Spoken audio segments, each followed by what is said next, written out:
takole. To probamo, to dela. To dela.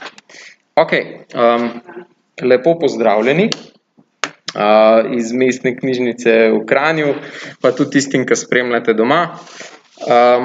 Čisto na kratko bomo še en test naredili, samo preverimo, če se dobro slišimo prek spleta.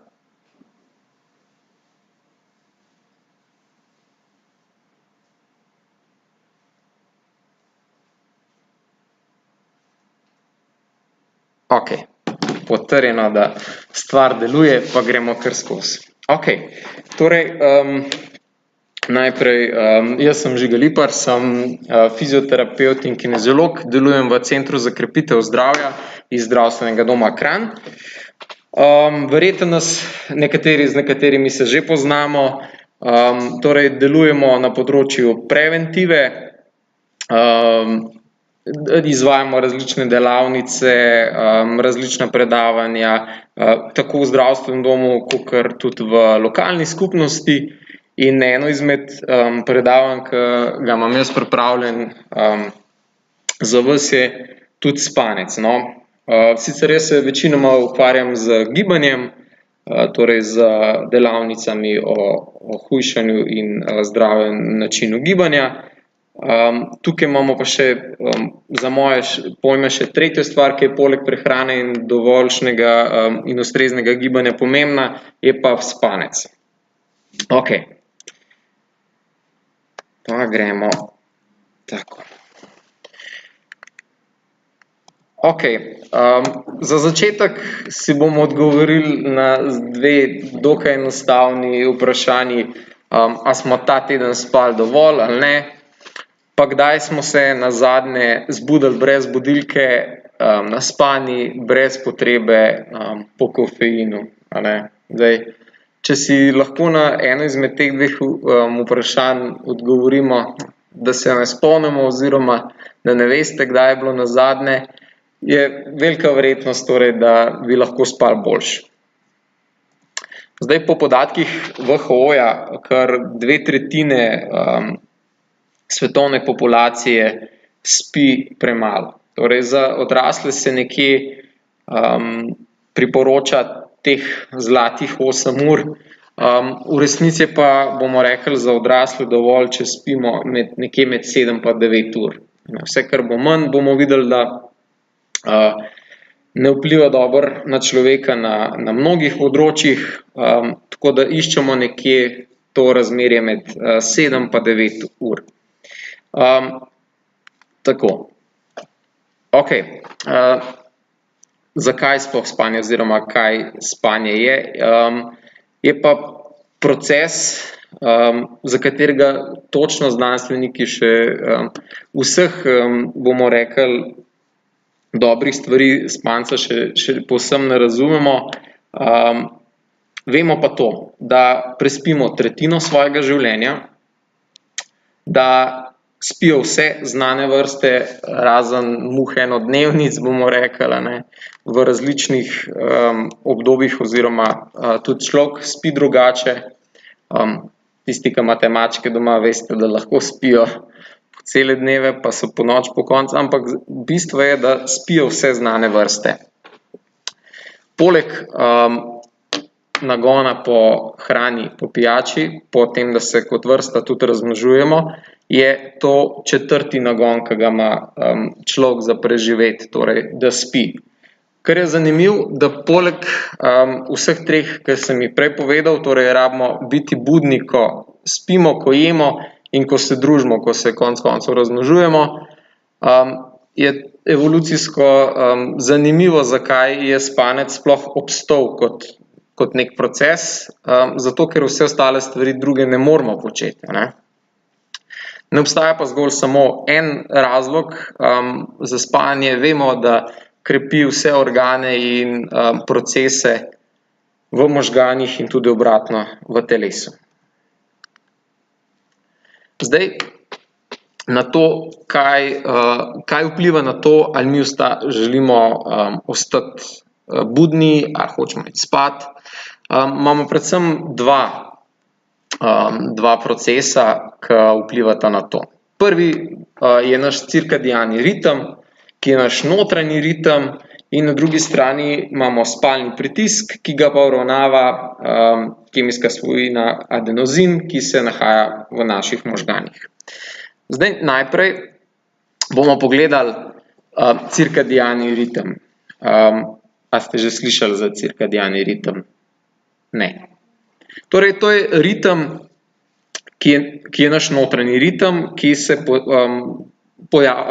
ponavlja vsak dan. Imamo ga ne samo pri spancu, ampak tudi recimo pri temperaturi, bomo videli. Torej, se ponavlja iz dneva v dan in ga telo samo uravnava. Ureja spanje, budnost, hranjenje čustva, torej ta naš cirkadiani ritem. Kako so prišli do tega, da mi spimo v nekem ritmu, oziroma da želimo biti budni pa iti spat v nekem ritmu?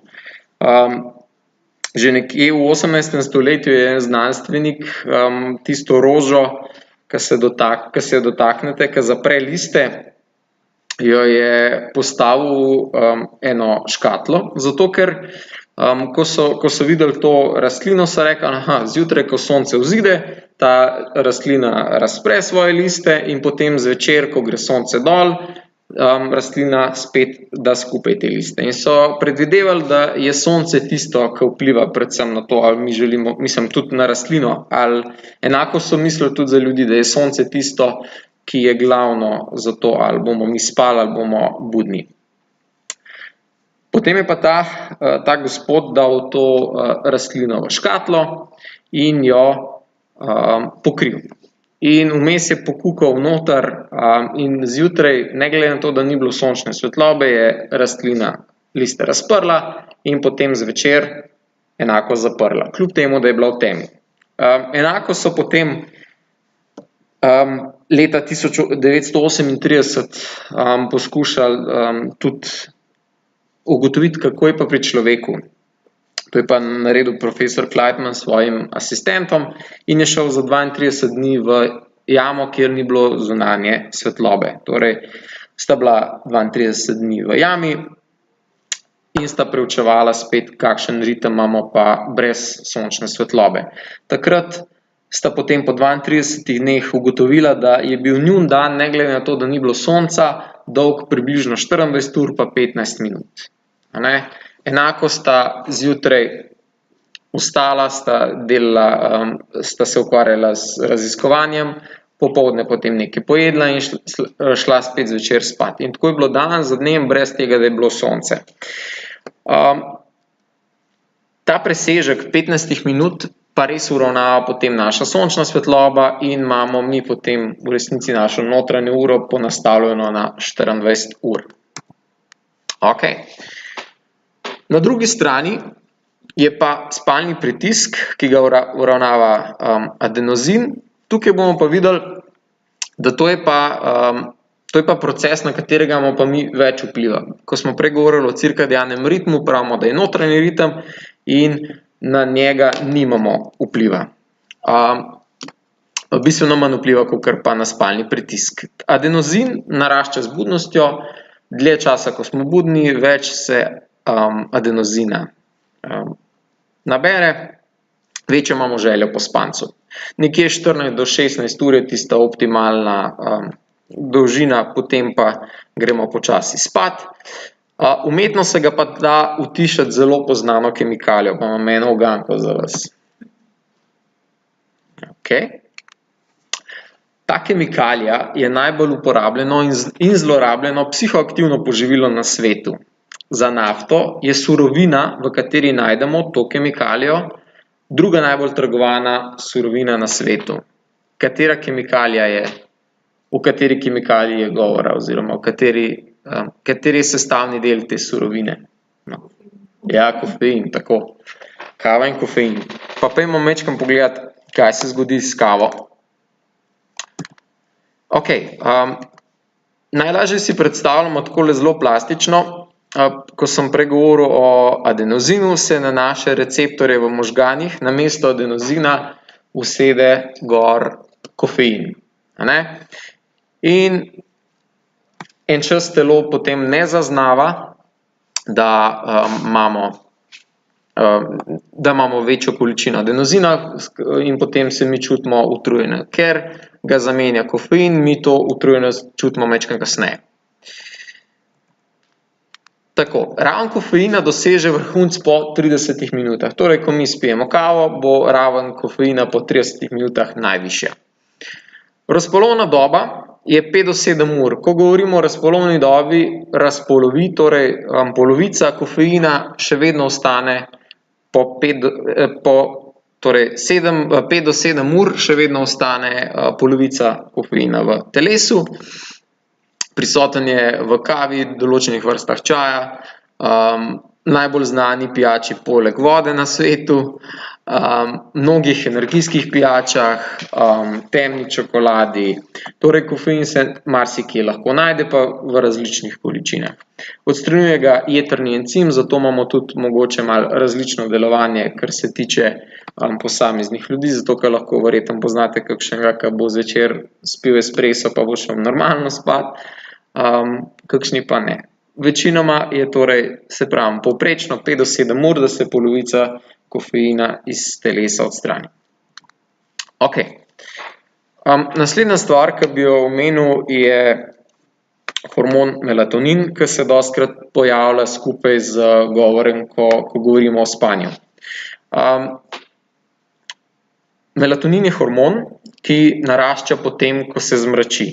Torej, če tukaj spodaj na grafu pogledamo, kjer piše 6 PM, torej 6 popoldne, in začne počasi s temo potem tudi melatonin naraščati. Takrat se pa zgodi to, da pripravi telo na spanje. Torej, če si predstavljamo melatonin kakor štarterja na 100-metrski dirki na olimpijskih igrah, je melatonin tisti, ki bo rekel na mesta. Torej, da se telo pripravi na spanec. Zdaj vem, da se pojavljajo prehranska dopolnila v smislu melatonina. Torej, zaradi melatonina človek ne bo zaspal, torej to ne uspava, ampak telo pripravi na spanec. Bomo pa pogledali danes, kako, na kakšen način pa vplivamo naravno na melatonin.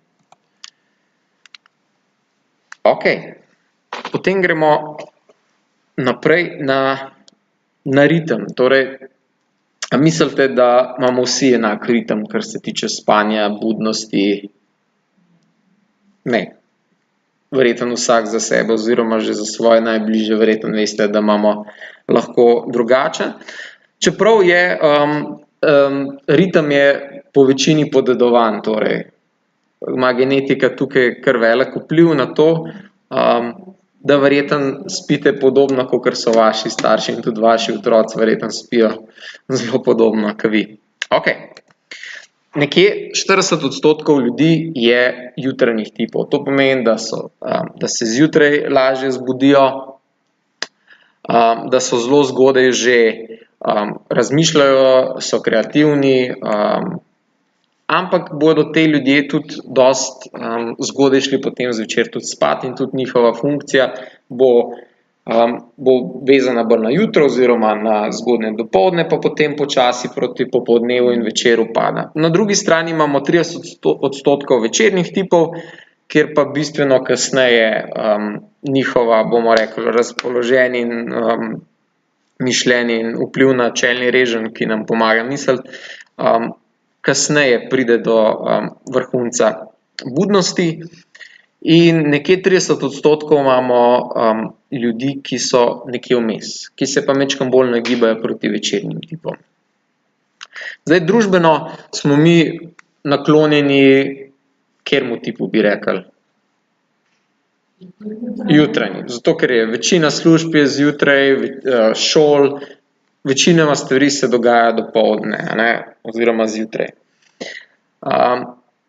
In tudi skozi zgodovino so imeli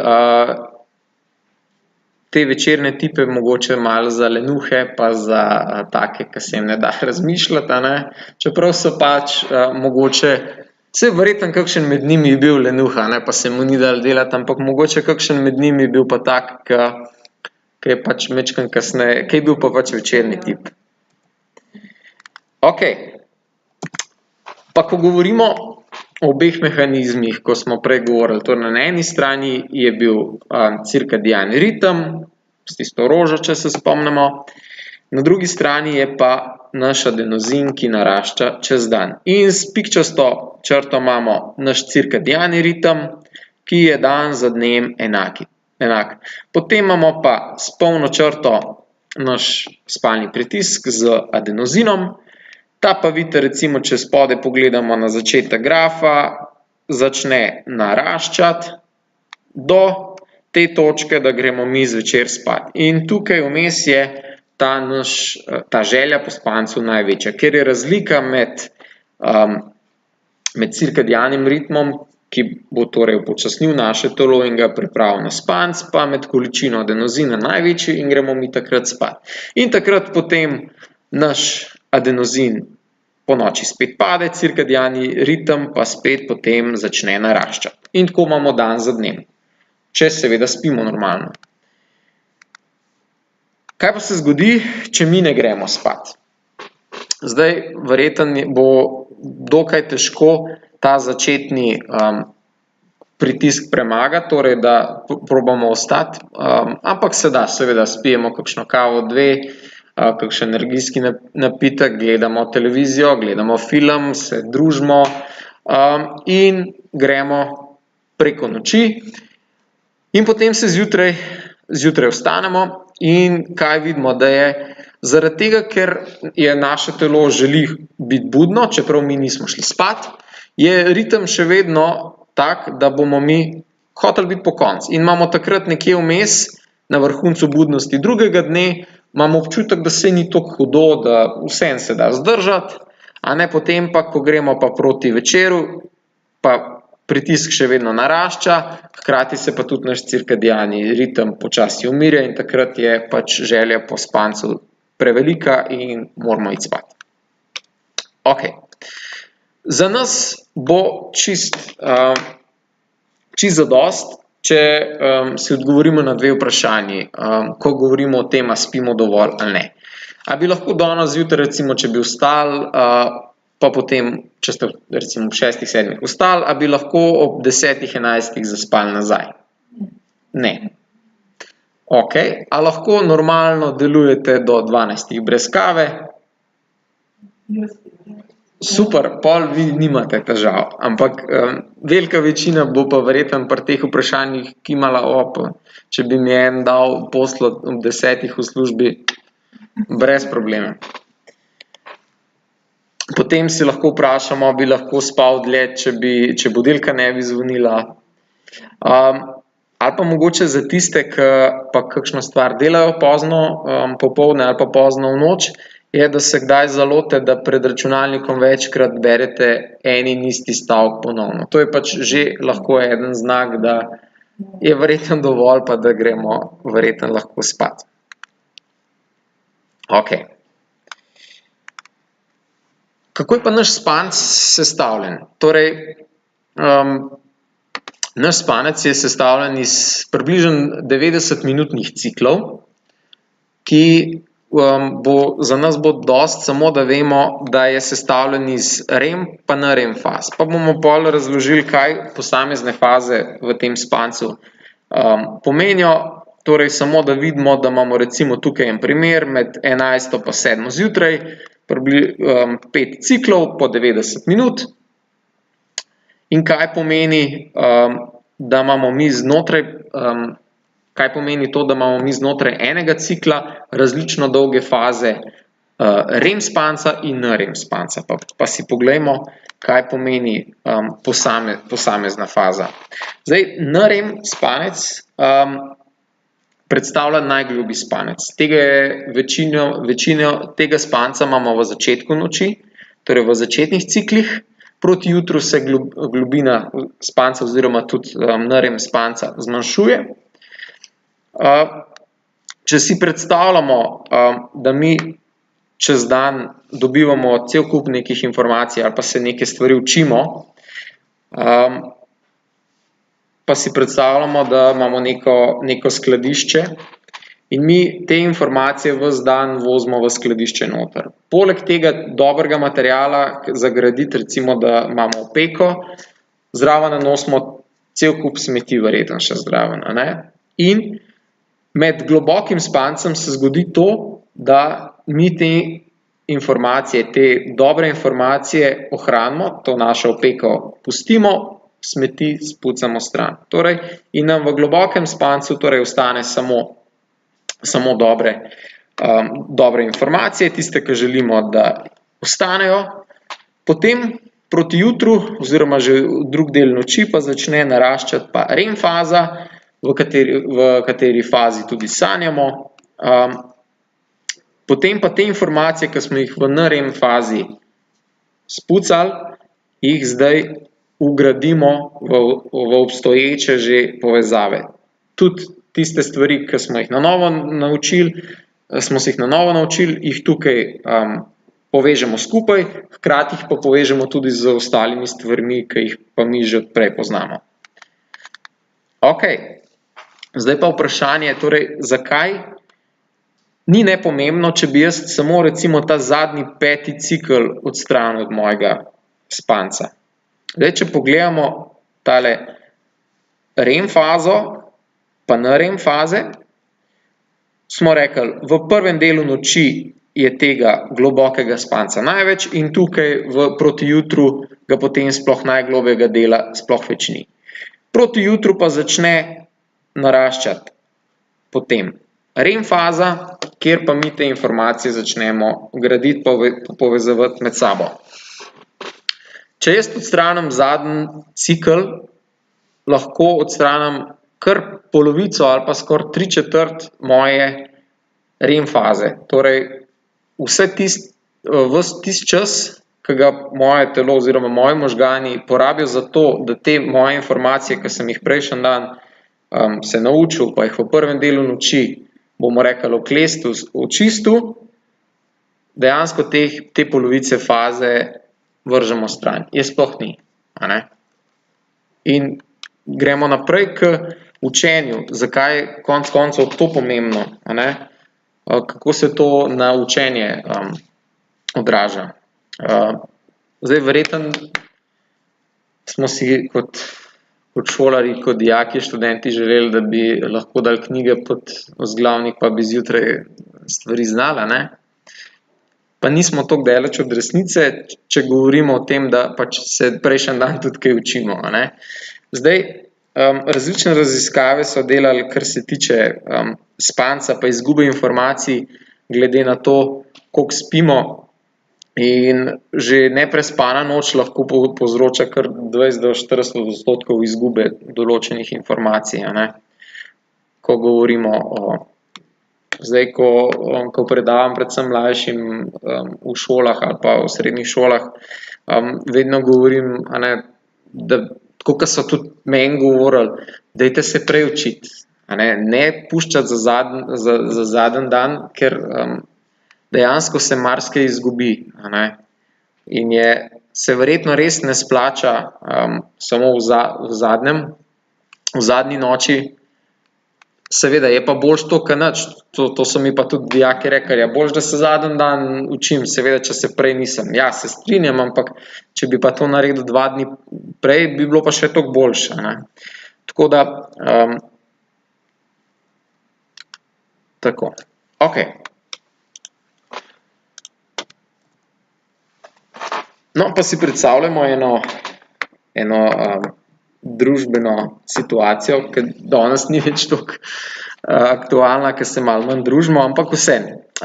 Vstanemo ob 7 zjutraj, greste v službo, po opravkih pridete domov, nekaj pojeste, pa se potem odpravite do prijateljev, kjer se dobite, pogovarjate, družite, ampak nič vi ne spijete, torej nobenega alkohola ne spijete, pa se zavleče druženje do 2 zjutraj, a ne.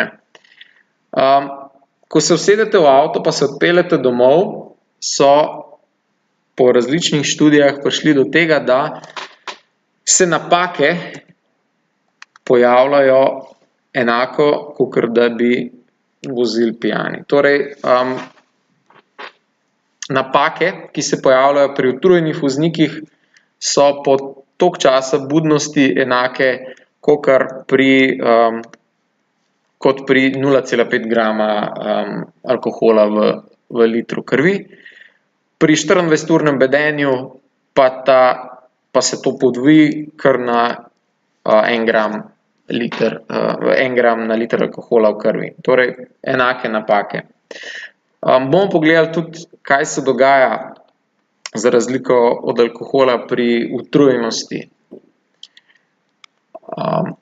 Takole. Zdaj, mene je ta statistika šokirala, ko sem jo prvič prebral, da v ZDA vsako uro pač umre en človek z nesrečami povezanih z utrujenostjo. Predvsem je pa ta podatek šokiral, da jih 280.000 dnevno zaspi za volanom. Zdaj, to niso nesreče, to niso niti smrti, ampak to pomeni, da jih 280.000 ljudi zakinka za volanom, pa ok, verjetno se jim nič ne zgodi, lahko da se jim nič ne zgodi, to je ogromna številka. Torej, zakinka se zbudi, ker so toliko utrujeni. Res je, da je v ZDA bistveno drugačna kultura vožnje kakor pri nas, ker morajo premagovati bistveno daljše razdalje in v službo in potovanja imajo daljša, ampak vseeno. V Sloveniji je po podatkih HMZS-ja v zadnjih 2 letih vsak 12. zaspal za volanom, kar spet ni toliko malo. Okay. Tukaj imam še en graf, koliko se poveča možnost nesreče v prometu, glede na to, koliko spimo. Smo rekli, za odrasle več kot 7 ur in že 6 do 7 ur poveča 1,3-krat možnost, 5 do 6 skoraj 2-krat, 4 do 5 4,3-krat poveča možnost za nesrečo in vse, kar je manj kot 4 ure, pa grozovito potem možnosti za nesreče v prometu. Ok. Torej, prej smo pogledali, napake se pojavljajo podobne pri alkoholu pa pri utrujenosti. Zdaj, kar je težava z utrujenostjo, je to, da postanemo mi trenutno neodzivni. Torej, pri alkoholu se upočasnijo naše reakcije, torej bomo mi kasneje mogoče stopili na zavoro. Pri trenutnem mikrospancu, ki se pa zgodi to, torej pri tem, ko mi zakinkamo, je pa, da bomo mi za tisti čas povsem neodzivni.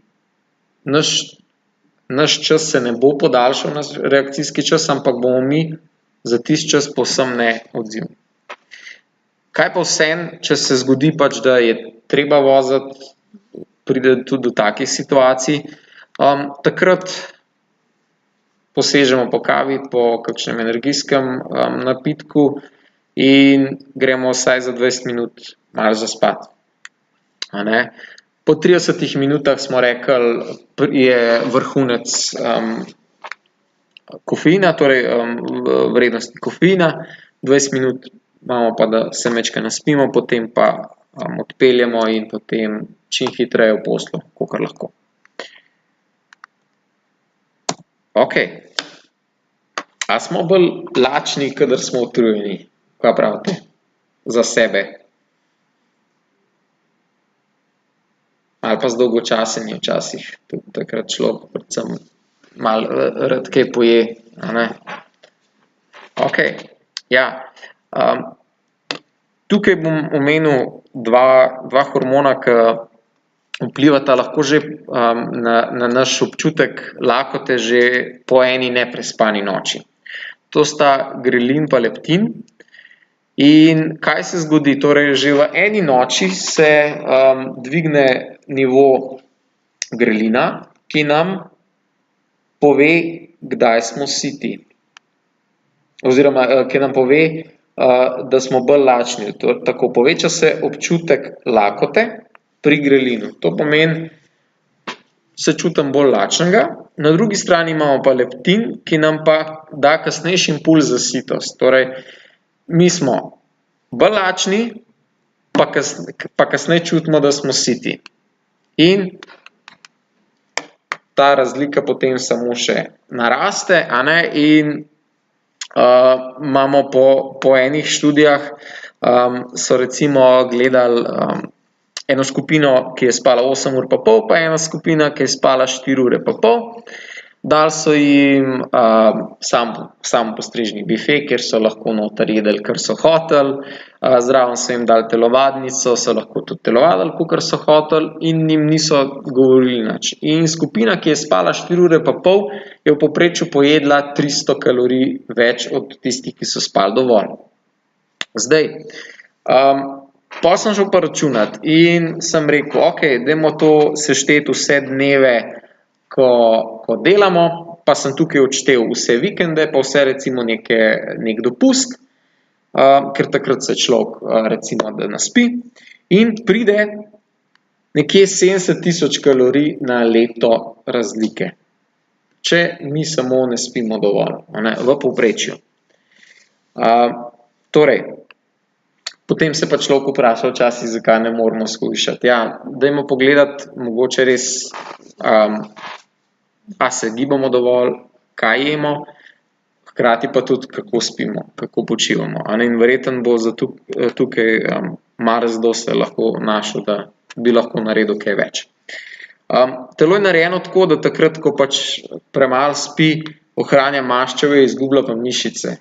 Glih tisto, kar seveda mi nočemo, ravno to začne delati takrat, če mu mi ne damo dovolj časa za počitek.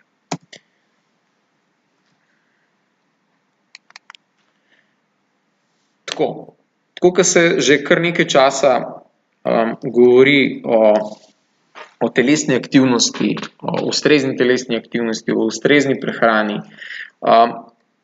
moramo povedati zraven, pa dodati, da je pomemben tudi počitek. Torej, nič ne pomaga, če mi pazimo na prehrano, pazimo na to, da smo dovolj telesno aktivni, hkrati pa nimamo urejenega spanca, ker prej ali slej nas povozi to. Tako da ključ do uspeha najdemo v tem trikotniku, torej z počitkom, ustrezno prehrano in dovoljšno telesno aktivnostjo.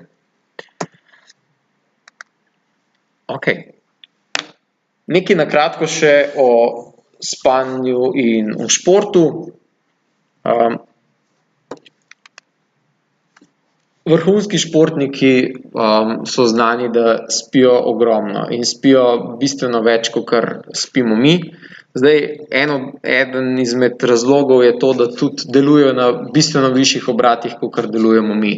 In spijo lahko tudi po 10 ur, nekateri celo 12 ur. Ampak bom rekel, da se ločujejo od nas ravno po tem, da je to njihova služba in tudi to službo upravljajo na bistveno višjih obratih, kar se tiče telesne porabe, energije in vse skupaj.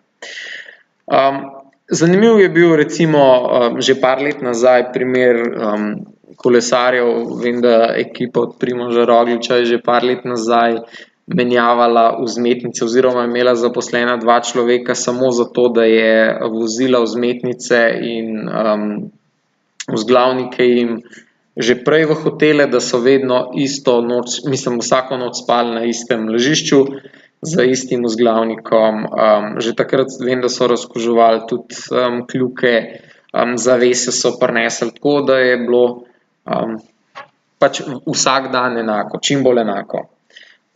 Zdaj pač v športu, kjer štejejo milisekunde, včasih centimetri, pač bodo to stvari, ki lahko na koncu odločajo.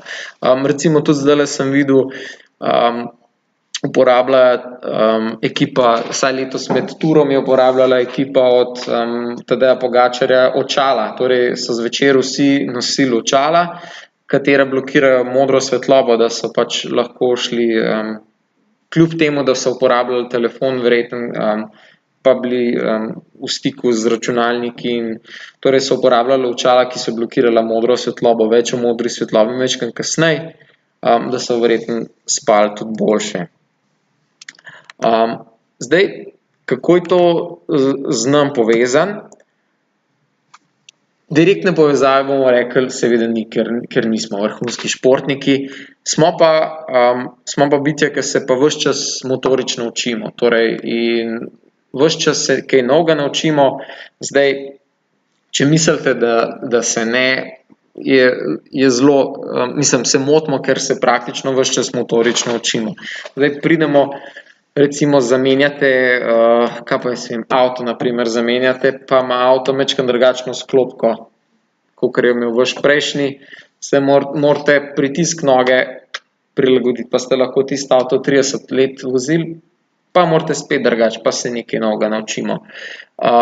Stopnice, ne vem, oblečemo, pa se majčkeno dvignejo, pa ste spet 30 let po istih stopnicah hodili, vaše telo točno ve, koliko mora nogo dvigniti, pa se moramo spet prilagoditi. Torej, človek se ves čas motorično uči.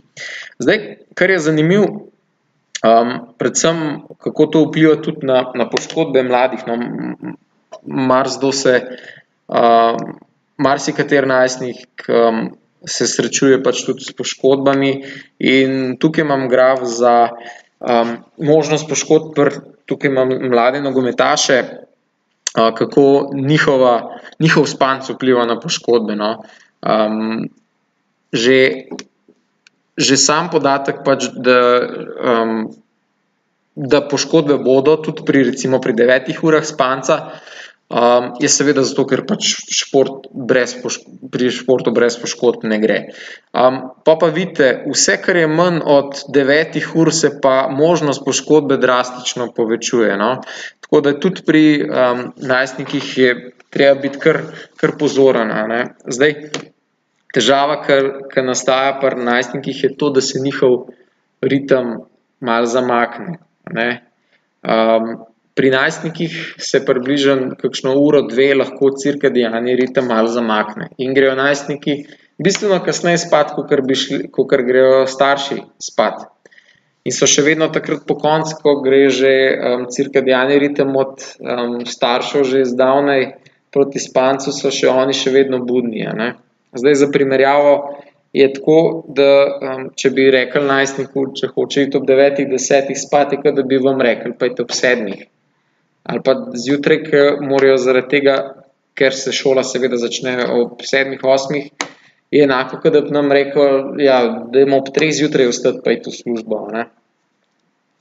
Zdaj, to se potem pri najstnikih s prehodom iz pubertete se to potem uravna spet, ko pridejo v odraslo dobo, ampak med tem časom se pa pač pri najstnikih kar dogaja, da premalo spijo, ne. Zdaj, tudi pri nas sem že slišal, da se nekatere šole odločajo oziroma sprašujejo, da se pouk majčkeno njim zamika, da ni več toliko zgodaj, ampak pri nas nastajajo težave, ker se marsikateri dijak vozi, torej, in pomeni, če bi ob 8 ali pa pol 9 začel šolo, bi pa hodili potem ob 5 popoldne domov, kar pa nam pa spet seveda ni v redu, ampak z vidika tega spanja najstnikov je pa, bi bilo pa za njih bistveno boljše, no. Okej, pa dajmo pogledati, kaj lahko mi naredimo pri spancu.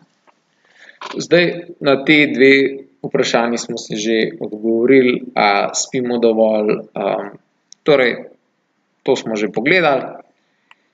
Zdaj, če se pojavljajo težave s spancem, zdaj nekateri strokovnjaki govorijo, da že težave, ki se pojavljajo več kot 3 tedne zaporedoma, že potrebujejo nek resnejši pregled, torej, da se že majčkeno osredotočimo ali pogledamo, da se pač nekaj dogaja, če se več kot 3 tedne težave recimo s spancem pojavljajo.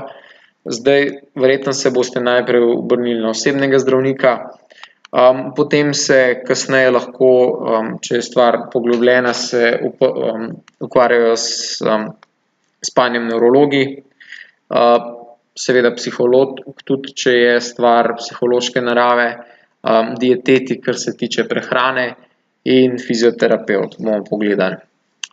Potem kako pripravimo ustrezen prostor, kaj paziti pri hrani in pijači, pri telesni aktivnosti in modri svetlobi. Okej. Kar se tiče prostora, torej imamo spalnico, ki je namenjena spanju, ni šalikalnica, ni igralnica za otroke, torej v spalnici spimo.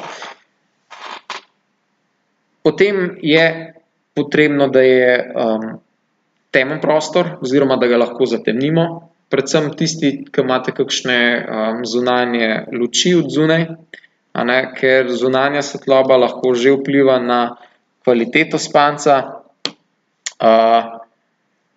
Je pa potrebno pa svetlobo dobiti pa čez dan. Torej, če nočemo, da se nam melatonin prezgodaj začne izločati, ki vodi počasi k spancu, je treba dobiti svetlobo čez dan in se je potrebno, torej, biti treba čez dan na svetlobi, ponoči pa spati v temnem prostoru. Držati se enega ritma, torej tako, ko vprašate, kakšen je vaš ritem zjutraj, ne vem, vstanete, si greste umit zobe, nahranite psa, ga peljete potem ven, se pripravite za službo in greste. Imejmo enak ritem tudi za spanje. Zdaj, to si ga boste sami, ne vem. Za nekoga bo to, da bo prebral en odlomek iz knjige, nekdo bo poslušal dobro glasbo, potem ali pa si, ne vem, nekdo bo naredil kakšne raztezne vaje, čisto odvisno, pač samo to, da imate nek ritem, ki je ustaljen, da se telo, ker smo pač bitje navad in se tudi na ta način najlažje spravimo spat. Ko govorimo o dremanju, kaj mislite? Dremati ja, ne.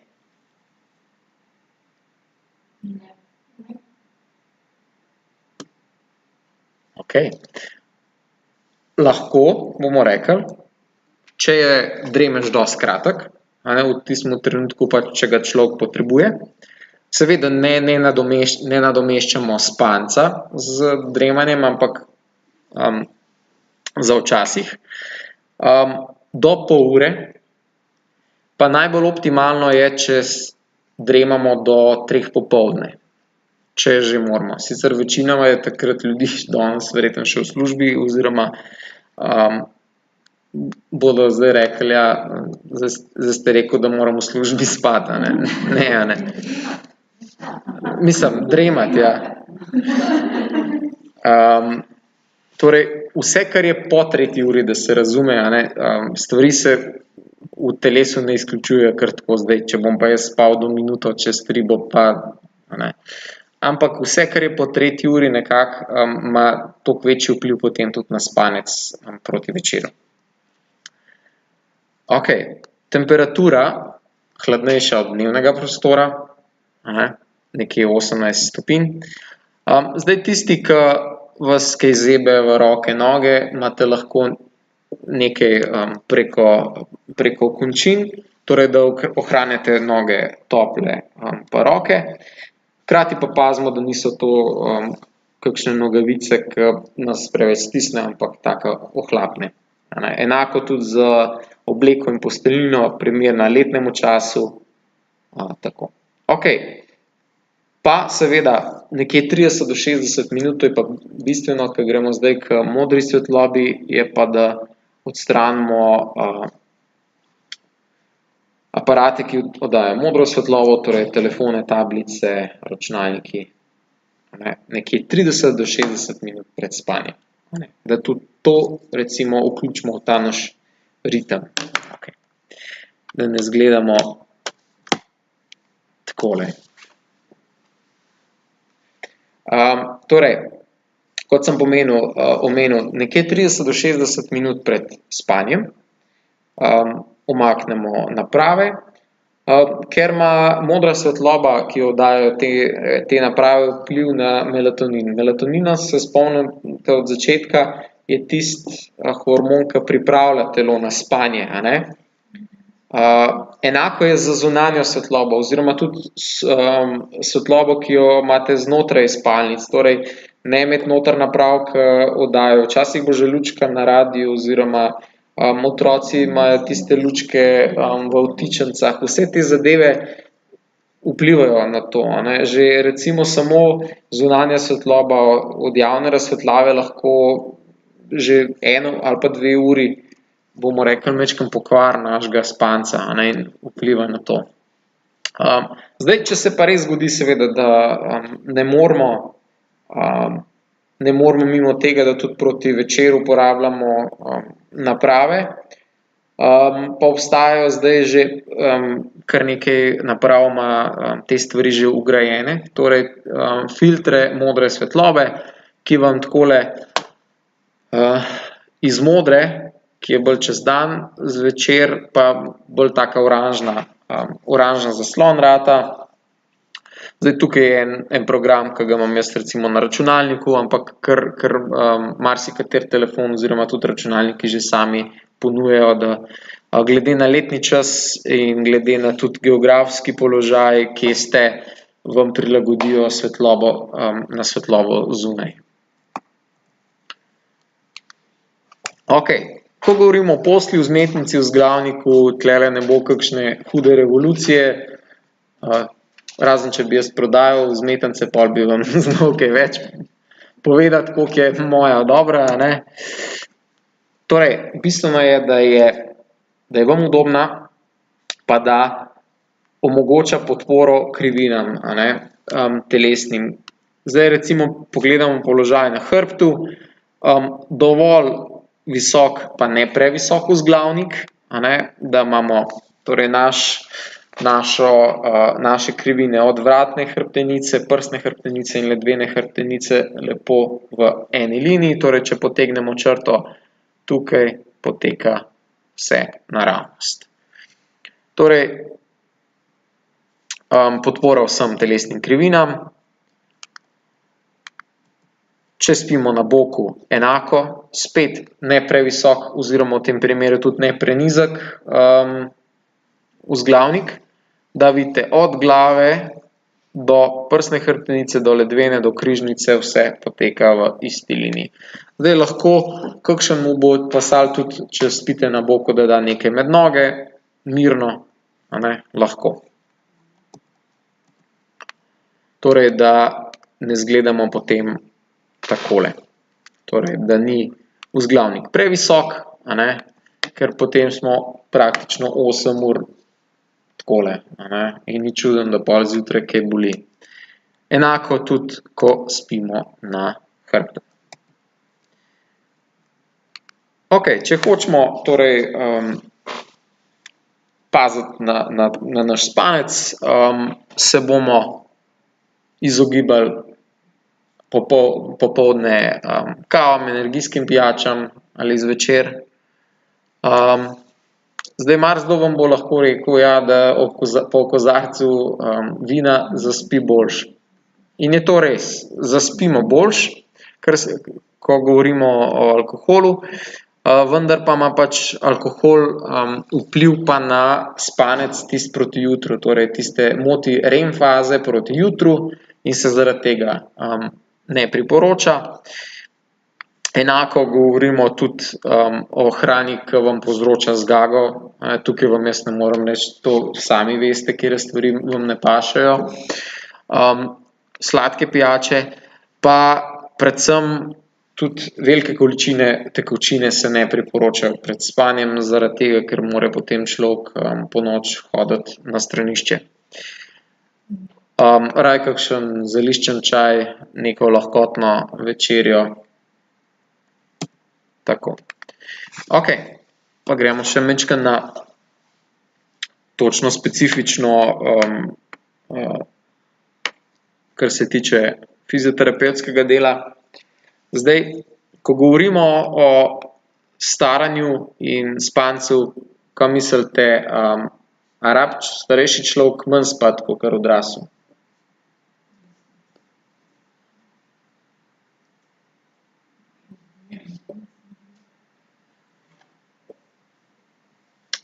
Tako je. Zmotno je, da mislimo, da morajo starejši spati manj. V resnici bi bilo fajn, da spijo toliko kot odrasli, ampak se žal kvaliteta samega spanca pri starejših poslabšuje. Kaj se zgodi, ko se staramo? Prva stvar je upad kakovosti spanca, a ne. Nekje 80 do 90% kvalitete spanca se izgubi že po 70. letu, kot recimo pri spancu pri 25-letniku. Torej, kvaliteta električnih signalov v možganih, ko so to merili, že po 40. letu bistveno začne upadati, a ne. In se zaradi tega kakovost spanca zmanjšuje. Potem je druga stvar, je manjša količina oziroma razdrobljenost spanca, da se ljudje večkrat zbudijo ponoči. To se lahko zgodi zaradi tega, ker se sama kakovost poslabša, ker spimo majčkeno bolj plitvo, ne spimo več tako globoko. Druga stvar je pa potem pogosto bujenje. Torej, prej sem omenil velike količine tekočine. Če moram jaz iti ponoči 3-krat na stranišče, ker me pač tišči, bom kar nekaj izgubil v resnici. Če grem 3-krat, pa recimo, da porabim 5 minut, da sem na stranišču, pa 25 minut, da zaspim nazaj, bom jaz lahko v 8 urah izgubil uro pa pol. To pa ni toliko malo, a ne. Saj spim, ja, samo 3-krat se zbudim, pa rabim 20 minut, da zaspim nazaj, a ne. Se kar nekaj izgubi. Torej, pomisliti na to, recimo, če imate težave s tem, da morate iti ponoči večkrat na stranišče, pogledati, koliko spijete mogoče pred spancem. Potem bomo pa še pogledali, kaj se da narediti. Tretja stvar, ki se zgodi, je pa moten časovni razpored pri starejših, je pa, da pride do tega, da se premakne cirkadiani ritem nazaj. Pri najstnikih sem rekel, da se premakne naprej. Za uro, dve in zaspijo potem najstniki 2 uri kasneje, recimo, kakor odrasli. Pri starejših se pa zgodi, da se premakne nazaj. To pomeni, da recimo, zdajle je ura 7, pa recimo, da bi imeli mi tole ob 8, pa da bi šlo že na 9, bo kdo že verjetno malo utrujen, malo bi že spal. In se zgodi to, da potem da bi zadremal, a ne. In ves tisti adenozin, ki se je ves čas cel dan nabiral, a ne, bi se v večernem dremežu potem že lepo odstranil in bi se jaz zbudil ob pol 9, 9, spet svež. In potem imamo kar nekaj starejših ljudi, ki probajo biti recimo že zaradi družbenih protokolov, ker stvari potekajo recimo zvečer, ali pa dnevnik gleda, pa bi šel verjetno že takrat spat, ampak ne ga hoče pogledati in pri dnevniku zaspi, a ne, in se potem zbudi ob 9, 10 in je potem kot sova do 2, 3 zjutraj, a ne.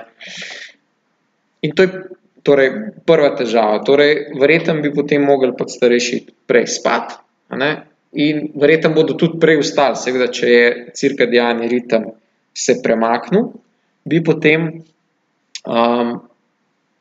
tudi prej vstali. Ampak je boljše, da bi šli prej spat, a ne. In imajo po različnih domovih, imajo tudi večerje, ali pa tudi v bolnicah, saj veste, kdaj je večerja, če ste imeli kdaj to nesrečo, da ste bili tam. Saj ni ob 9 zvečer večerje, a ne, ampak je ob 6, a ne. Tako. Torej se probamo izogibati temu večernemu dremežu. Tako. Kaj pa se tudi ponoči recimo zgodi, no? Večkrat, ko človek ponoči vstane, več ima nekih možnosti, da se mu ponoči naredi. Jaz se spomnim svojih kroženj na travmatoloških oddelkih v bolnicah, je kar nekaj primerov od tega je bilo, da je pač gospa ponoči vstala, šla na stranišče, se spotaknila ob preprogo ali pa ob čevlje, ki jih je imela in je potem si zlomila kolk. Tako da te padci so, predvsem pri starejših, so kar nevarni in moramo narediti čim več, no, da je teh težav manj. Torej, kako pa to?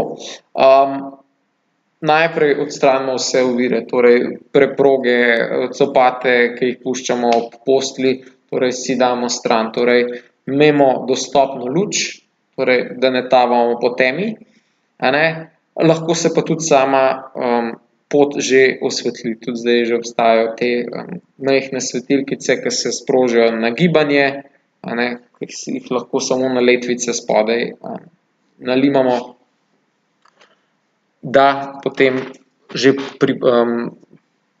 zgodaj lahko preprečujemo te padce. Ok. Zraven bomo rekli, imajo veliko vlogo tudi mišice medeničnega dna, pa hkrati bomo pogledali še trening mehurja, ki imajo dokazan vpliv na boljšo kontrolo tudi samega mehurja. In zdaj verjetno ste se srečali z tako imenovanimi Keglovimi vajami, takrat zdaj se pač imenujejo mišice medeničnega dna. Enako kot prej, torej imamo tukaj en primer vadbe, ki si ga lahko pač dokaj enostavno zapolnimo, imamo za domov. Torej, za razliko od prej, ko se je Keglove vaje priporočalo povsod, torej en čas je bilo tako, da se je priporočalo, ko stojite v banki, ko čakate na avtobus, ko ne vem, kaj počnete in imate čas, stiskajte mišice medeničnega dna. Zdaj, izkazalo se je, da je kar nekaj napak oziroma pri tem prišlo in je najboljši program trenutno, kar je torej, da si tudi za to, tako kot si za vadbo, tudi ostalo vzamemo čas, si vzamemo čas tudi za trening mišic medeničnega dna. Zdaj, verjetno bo najboljši začetni položaj leže na hrbtu s pokrčenimi nogami, kjer stisnemo in dvignemo mišice medeničnega dna, kolikor močno lahko, torej kolikor da bi poskušali zaustaviti curek urine oziroma uhajanje vetrov. Hkrati se ob tem ne smejo aktivirati vse ostale mišice. Torej, to ne pomeni, da stisnemo, pa se stisnete zraven še stegna, pa zadnjico, pa trebuh, ampak morate narahlo, pa hkrati maksimalno stisniti samo mišice okrog odprtin. Torej, cilj je, da ta stisk, ki mora biti maksimalen, zadržimo nekje od 6 do 8 sekund. Zdaj, lahko bo to 3 sekunde, lahko bo to 4, lahko bo 6, lahko bo 8, tako. Po vsakem stisku potem počivamo 6 do 8 sekund in to ponovimo 8 do 12 krat. Tako. Nekje 3 do 5 krat na dan naj bi to izvedli, vsak dan in doživljenjsko. Mišice medeničnega dna, čeprav so, bomo rekli, malo tabu tema včasih bila, zdaj se mi zdi, da bistveno manj, so enake mišice kakor po strukturi, kakor na naših rokah, nogah, torej se jih da natrenirati. Marsikatero žensko sem srečal, oziroma tudi, ko sem pisal diplomsko nalogo o tem, so kar sprejele stanje, ki ga pač ženske imajo, zato ker pač, ja, seveda je imela, ne vem, 2 otroka, pa toliko je stara in da se ne da nič narediti. Ampak v resnici se kar nekaj da, tako kot se ostale naše mišice da natrenirati, se da tudi te. Ampak seveda, dosti pogosto oziroma vsak dan je tukaj treba biti. In seveda maksimalno, torej poudarjam. Ok. Zdaj, naslednja stvar, ki se jo pa lahko še lotimo, je pa trening mehurja. Torej, na drugi strani imamo pa trening mehurja, ko pa govorimo o preaktivnem oziroma preveč aktivnem mehurju, pa lahko recimo, torej, da moramo pogosto hoditi na stranišče. Recimo, če vzamemo en primer, da imamo začetni interval hoje na stranišče na 1 uro. Mi probamo ta interval podaljšati nekje 10 do 30 minut na teden. Pa recimo, da vzamemo 15 minut na teden in probamo ta interval cel teden se držati in pridemo po enem tednu na 1 uro 15 recimo. Nekje v pol leta je cilj doseči 2 do 3 ure presledka. Zdaj, na kakšen način lahko mi umirimo naš mehur, imamo tukaj. Torej, ponavljajoči stiski mišic medeničnega dna je torej, da recimo, ko sedite ali pa stojite ali pa ste leže, ko čutite, da bi mogli iti na stranišče, ponavljajoče stiskamo mišice medeničnega dna. Potem naslednji tak ukrep je stoja pri miru, pa da noge prekrižate. Saj, če vidite kdaj otroke, ki so v vrtcu, kaj naredijo, noge prekrižajo, pa začnejo se prestopati. Tako. Potem naslednja stvar je lahko pritisk na presredek, to lahko tudi s tem, da se na stolu na presredek usedete.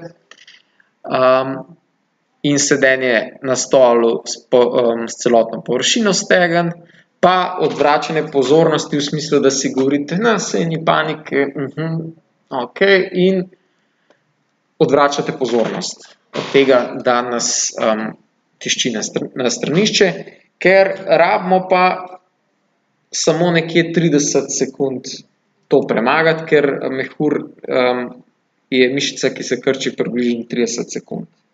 Seveda se bo to čez par minut spet lahko ponovili, ampak teh 30 sekund zdržite, jih uporabite metode za umiritev mehurja, pa potem lahko ponovno uporabite. Zdaj, zakaj bi bilo to smiselno čez dan delati?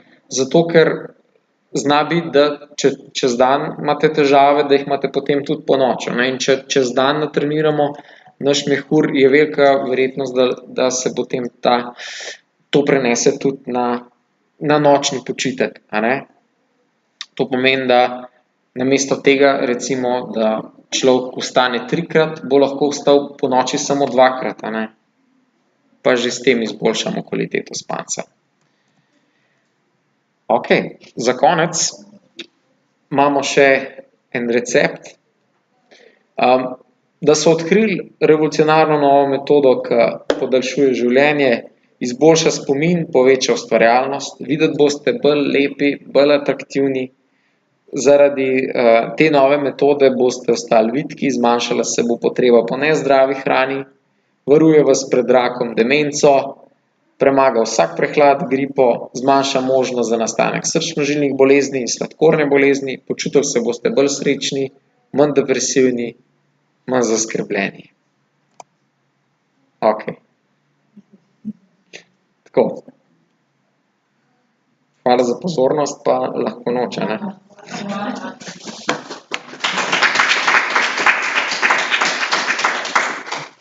Če imate kakšno vprašanje, če vas kaj zanima, lahko predebatiramo.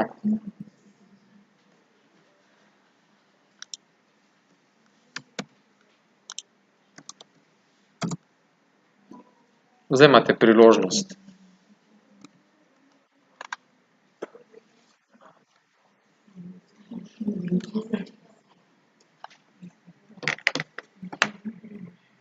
A dobro spite drugače? To je lepo slišati. Ne, saj, ni kaj. Aha, ja.